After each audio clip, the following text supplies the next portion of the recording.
All right, hi guys. I think the last presenter from our loop, Elias, isn't going to make it, so I'm going to be selfish and I'm going to take the time to explain my project. Jibril Network is, all right, so first of all, cryptocurrencies are amazing, all right? They're probably the world's most efficient way of exchanging value, but they're not a dependable way of storing value. So digital assets today are easy to send and receive, easy to convert, but they're very volatile in nature and they're not, let's say, regulated or insured. At the same time, you have traditional assets that are extremely easy to send and receive. Sorry, is the ticker working? Yeah. Cryptocurrencies are extremely easy to send and receive, but they're highly volatile. Sorry. Traditional assets, they're stable, regulated, and insured. But if you want to send a swift transfer from Dubai to New York on a Thursday night, it arrives in New York on Monday. That type of transaction is acceptable in 1970, shouldn't be acceptable today. For institutional investors, today cryptocurrencies offer extremely lucrative returns, right? If you make 20% on your supermarket, you're a very happy guy. But if you make 20% on cryptocurrency within a month, you probably think it's one of the worst performing cryptos in your portfolio. So at Jibril Network, we believe there's a lot of value in bridging the gap between these two economies. How do we do that? We basically give traditional assets the transaction properties of crypto. So who here knows Tether, USDT? All right. Fair enough. So what USDT do is they've provided a crypto hedging tool. They've provided a crypto hedging tool to the crypto economy where people are able to store their money in something stable without having to go off the blockchain. However, Tether faced a lot of issues. They got a $30 million hack. Let's say the registration is some sketchy jurisdiction. They've been associated in, let's say, zero audits, zero transparency. So we thought we'd capitalize on that and basically register in Zug, Switzerland, Crypto Valley. The guys here from Monetha also registered there. Ethereum Foundation is registered there. It's quickly established itself as, let's say, the, again, Swiss banks turned into best practice in terms of cryptocurrency. So what do we aim to do at Jibril Network? You have, how did the idea come up? How did we come up with the idea? So as a management consultant living in Dubai, I realized that it's an absolute nightmare for, let's say, low-income laborers to send their money back home. There's the Hawala system. If anyone here lives in Dubai, I'm sure they've heard of the Hawala system, where, let's say, I'm making 2,000 dirhams a month. I give it to some, let's say, shark in Dubai, and he delivers it to my family back home in Jordan, India, Pakistan, or whatever. Why do people resort to this illegal act? Because Western Union and other companies, let's say financial institutions, charge an arm and a leg for sending money back home. So we thought we'd use blockchain technology to send cross-border payments. The issue with crypto for let's say remittances is that Bitcoin or Ethereum or any other cryptocurrency for that matter could drop by value overnight. And since I'm a low income laborer, I'm not necessarily want to hold a speculative asset. So we thought by tokenizing traditional assets, we'd be able to solve that. So remittance and payments is the concept of crypto fiat is where we believe the industry is heading. You also have you allow investors to low-risk access to crypto markets. Today, if you have $1 million worth of gold and you want to sell that gold, you go to your broker. Your broker goes through a clearinghouse. Clearinghouse goes through a financial intermediary, and then you go to the end customer. That process is extremely convoluted and inefficient for absolutely no reason. Today, if you tokenize your gold, you're able to sell it directly to the customer. There's an arbitrage opportunity called off-chain, on-chain arbitrage. If I place any asset on the blockchain, automatically it becomes more appealing because it's more liquid and it's easier to transact. So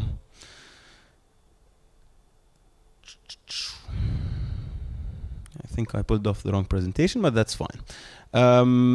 Today in the earlier panel talking about ICOs and what it takes to do a proper ICO.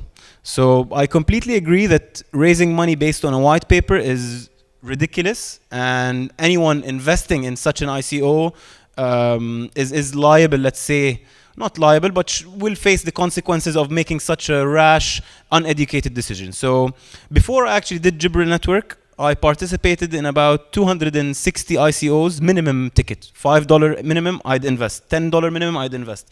Just to see the process of how they actually conduct their ICO. And by doing so, I was able to create, let's say, a benchmark of what's considered ICO best practice. All right. Today there is no ICO best practice, which is why I was asking a lot of the panelists questions about their thoughts on that. So I guess this slide shows our business model or our mode of thinking. There is traditional investors on one side and crypto investors on one side. This is related to the name of Jibril Network. Jibril comes from the Arabic or Aramaic word of the angel Gabriel, Jibril alayhi salam, who is the connector of the heavens and the earth. We want to connect the crypto economy with the traditional economy. So today there's a very big discourse between these two economies where there's very minimal interaction. So the earlier example I gave about tokenizing gold is what you see on the right side as, let's say, off-chain entities. People can tokenize their assets and sell them for a premium. And then on the other side, crypto economy can send their volatile Bitcoin, Ether, what have you, to Jibril's network and receive tokenized assets in exchange. What I mean by tokenized asset, this could be tokenized cash, so digital dollar, digital Korean won, digital pound. Then you have money markets, commodities, equities, and futures. These are 5 asset classes that we support, with tokenized cash being the first one. Why did we tokenize why did we tokenize cash? Because as a bank today, if I'm a bank and I'm issuing a bond, I don't want to receive my payout in Ethereum. I want to receive it in dollars, in dirhams, in a currency that I can comprehend and properly allocate on my balance sheet. So that's why we thought doing the initial step, which is tokenizing fiat currency, will act as, let's say, the infrastructure going forward.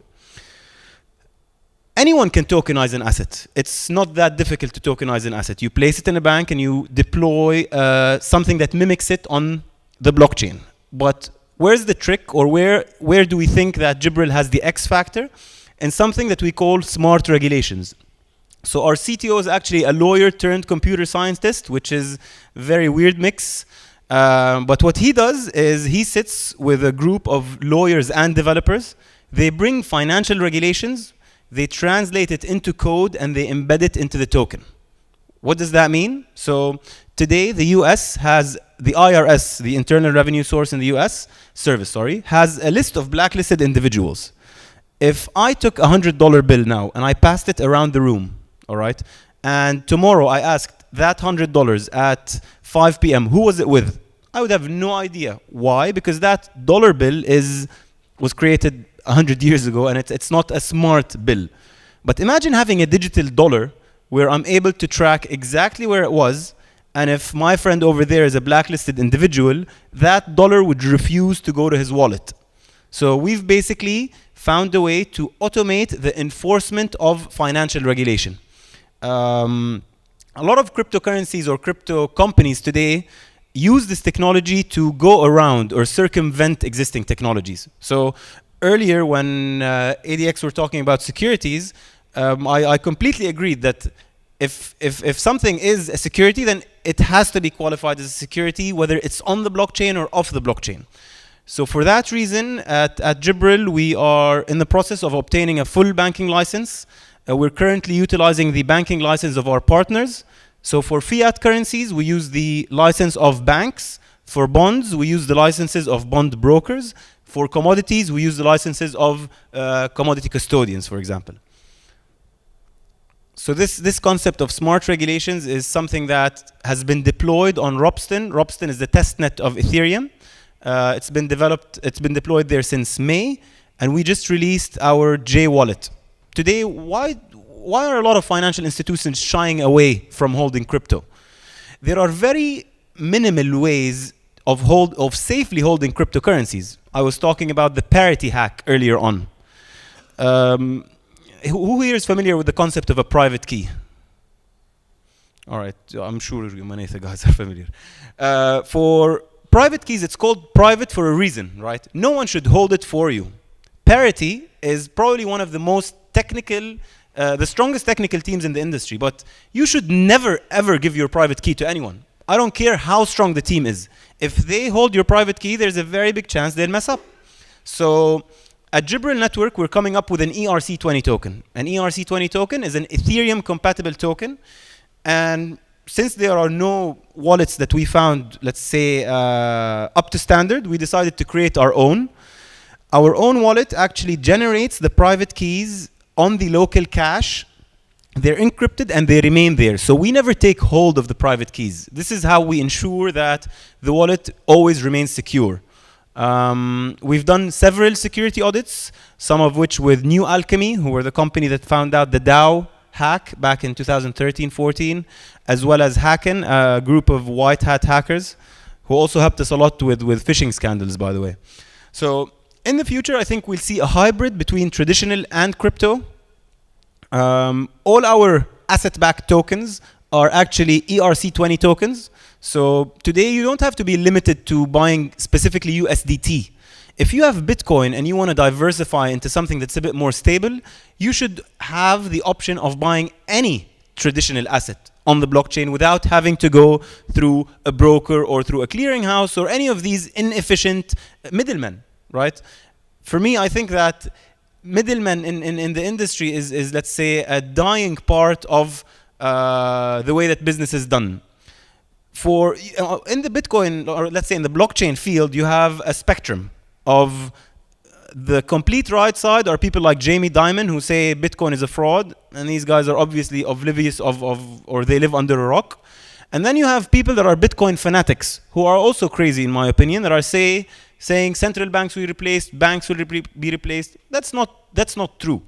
We also have to remain realistic that central banks today control monetary supply. Monetary supply is something that is used to control inflation rates. It's used to control imports and exports. It's sometimes used for things that's even political. So for us to think that crypto will replace central banks is extremely naive.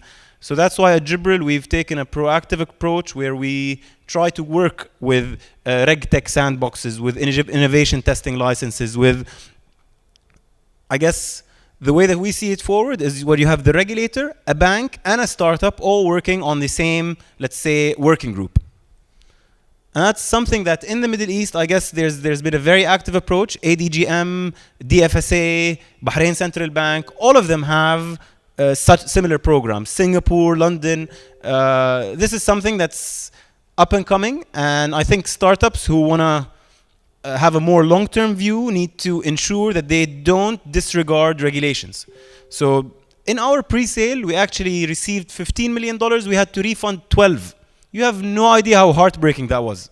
To have to actually refund that amount of money for failing KYC is heartbreaking, but it's also more long-term. And we're actually pretty happy we did that because now in our token sale, it's actually paid off. So I was talking about the J wallet. I don't want to talk about it too much. Go to jwallet.network and it works straight out of the box. No need to configure anything, no need to download, no need to run a node. You can add your custom token. And if you're extra paranoid about security, which you should be, you can actually bring your own node to the wallet. So these are, let's say, features that aren't there in any other wallet. I personally used to use my Ethereum wallet, but it feels like I'm playing Minesweeper on Windows 95. So that's why we've brought a more intuitive way of dealing with crypto wallets. Jcash, the concept of crypto fiat, I believe is going to revolutionize the way we conduct business. So yeah, actually this is, I am going to bore you with the J wallet. This is how it looks like. And yeah, you can generate your own QR code. You have all ERC20 tokens there. Yeah, that's how you generate your own QR code. All right, so in regards to our timeline, as I mentioned, we deployed on Ropsten in May. We're having our token sale at the moment. And by next year, we'll be adding operational licenses. And I guess projects that claim that decentralization, that they're decentralized, it's actually not really possible at the moment. Another very important thing about listed equities. At Jibril Network, we don't tokenize listed equities. So Apple shares, Google shares, shares that are listed on stock market should not be tokenized. Why? Two major things. Something called front running, and a second thing called high frequency trading. So if anyone here is familiar with how stock markets operate, a lot of stock market activity is high frequency trading. So that's trades happening on let's say a very quick scale. Blockchains cannot absorb that. If you check how much Visa can process per second, that's about 12,000 transactions. Ethereum, Bitcoin can process 10. So it's still very early stages. So tokenizing listed equities is something that is still very far away from reality. And then the concept of front running. We have to remember that blockchains are public, all right, or some blockchains are public. And for public blockchains, if I was going to buy X amount of Apple shares and someone wanted to beat me to that transaction, they could actually file immediately after me and place a much higher gas fee and actually beat me to that transaction. So these are two major reasons why we've decided to not tokenize listed equities. All right, so challenges and risks. It's always nice to, oh, Bitcoin is now $15,000, everyone's having a blockchain strategy, we're gonna change the world, but again, it's always important to stay grounded and remember that we're still actually not quite there. You have tech, compliance, and market issues that might basically screw up this whole thing. All right, Bitcoin is $15,000 today. If there is some type of security breach and Bitcoin drops to 2,000, you think anyone's gonna care what I'm doing about Jibril Network? No one's gonna look at any ICO in general. So markets today are very volatile. There are limited internal and external controls, right? Everything is today self-regulated. And that is fertile ground for scammers, if you look at the 2008 crash, how secure is the US market? The US market is supposedly the most advanced market in the world. Look at what happened to mortgage-backed securities, all right? People who are grouping garbage with good, let's say, debt, pooling them into one and selling them to proper banks. These banks are run by Class A professionals. So if that happened in the US in 2008, what do you think the systemic risk of crypto economies is today? All right, I don't want to bore you too much with this. So yeah, we have a team of total of 18, 6 advisors and 12 staff members. Earlier on today, they were talking about that it's important to engage advisors, all right? I think that one of the points that I completely disagreed with in the panels was like, have your advisor tweet about you. If your advisor tweets about you, that means absolutely nothing. All right, so we have Don Tapscott, who's written one of probably the most famous book in the world about blockchain. If he tweets about Jibril Network, for me that does not move my project from point A to point B. When Don Tapscott tells us to focus on building critical infrastructure that is direction agnostic, such as the J-Wallet, such as a block explorer, this moves the dial for me. All right. So today, Etherscan, my Etherscan, I'm sure you guys use it, and you use my Ether wallet. These two are not the same company, and they're not interconnected. Imagine having a wallet that could actually link with your block explorer. So I guess the point that I'm trying to make here, don't onboard advisors for external validation. All right. You can get external validation by focusing on your product, by ensuring you have the right lawyers, by doing a marketing. But your advisors are actually, they're called advisors. They should advise you.